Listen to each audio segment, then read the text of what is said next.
soto lele yang ada di Grogol dan ini rame banget.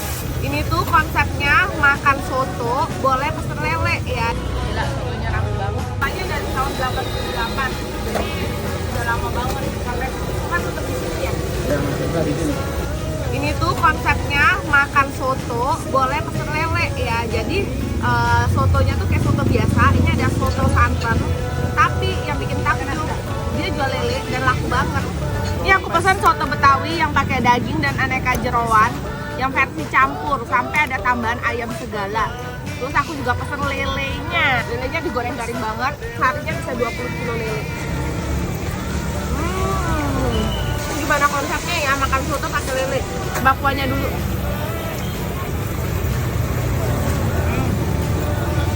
Ini kuah soto Betawinya tuh yang nggak terlalu kental ya, tapi kondimennya banyak sekali.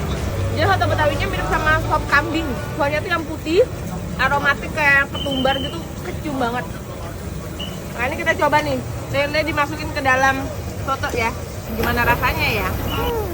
Mungkin konsepnya itu makan yang kuah, bisa makan yang garing juga ya. Nah kalau lelenya ini kamu bakal dapat sambelnya, sambel terasi pakai tomat. Kan favorit nih lelenya, kematangannya, kegaringannya tuh pas. Harganya juga terjangkau ya, cuma 20 ribuan satu porsi kalau makan di sini. Ini namanya aneka soto yang ada di Muwardi. Sekali boleh coba.